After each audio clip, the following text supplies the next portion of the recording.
राष्ट्रपति गस्त पर commissionerate police carcade rehearsal Bhubaneswar Biju Patnaik विमान बंदर जयदेव भवन राजभवन जाए कारकेड रिहर्सल होईछि।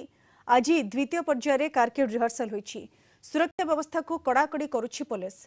आज 4 दिन ओडिशा गस्तर आसुछंती राष्ट्रपति Draupadi Murmu.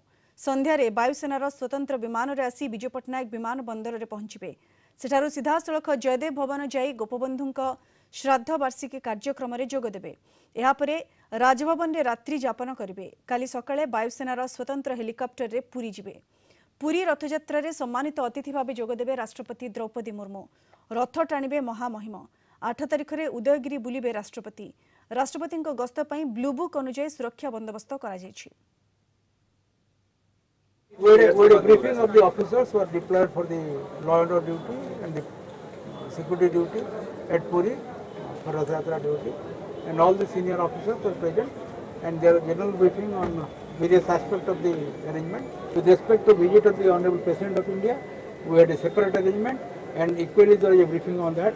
There will be separate rehearsal and briefing for the visit in it tomorrow. 4 दिनिया राष्ट्रपति गस्त पाई आरंभ होईची कारकेट रिहर्सल। ये होची द्वितीय पर्याय कारकेट रिहर्सल। ये भुवनेश्वर अंतर्जातीय विमान बंदर टर्मिनाल 2 रु ये कारकेट रिहर्सल बाहरुची। आपण जानिछंती कि आज संध्यारे राष्ट्रपति द्रौपदी मुर्मू 4 दिनिया भुवनेश्वर पुरी गस्तरे ओडिशा गस्तरे आसुचंती।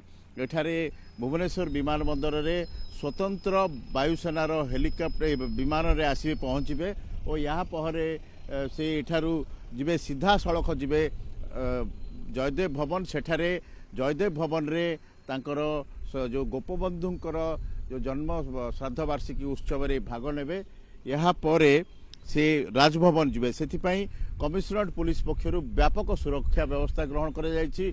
कमिशनरेट पुलिस पक्षरु निजे डीसीपी प्रतीक सिंह ए राष्ट्रपति गस्तर भुवनेश्वर दायित्व नहीं और पुलिस कमिशनर संजीव पंडा यार तदारख कर पूरापूरी रूट लाइनिंग अर्थात ये भुवनेश्वर विमान बंदर जयदेव भवन पर्यंत पूरा रूट लाइनिंग व्यवस्था रही। अर्थात यही रास्तार जो राष्ट्रपति जीवे तांकर 2 पट सबू सील रहिबो, केही से रास्तार आसबे नहीं। आउ पूरा समग्र अंचल नो फ्लाइंग जोन डिक्लेयर करा जिवो। राष्ट्रपति जो प्रथम पायलट कार पर ये रही जामर रही पूरापूरी मीडिया वेहिकल रही तापर को रही जामर एठारे पूरापूरी जामर रही तापर को रही राष्ट्रपति यही वेहिकल रे बसिबे। यही वेहिकल रे बसिबे राष्ट्रपति सब व्यवस्था ग्रहण करा जायछि। वीवीआईपी ड्यूटी रे जो माने थिबे पूरा कारकेट चित्र देखु एस्कॉर्ट 2 रही। एठार मध्य गाड़ी रिजर्व रखा जायछि। कार 1 रही कार 2 रही पूरापूरी ब्लू बुक अनुसार राष्ट्रपति यही कारकेट रही। कारकेट जो व्यवस्था रही ब्लू बुक अनुसार करा जायछि। आउ राष्ट्रपति होचंती देशर सर्वोच्च नागरिक, प्रथम नागरिक, सर्वोच्च पदवी। सेथिपाई कड़ा सुरक्षा व्यवस्था ग्रहण करा जायछि। जो भाव आम सूचना दौछु ये सरी कारकेट रिहर्सल सरी आउ एठारे आरंभ होईछि द्वितीय पर्याय कारकेट रिहर्सल। वीडियोग्राफर शरद बारिक सहित पी हेमंत कुमार कलिंग।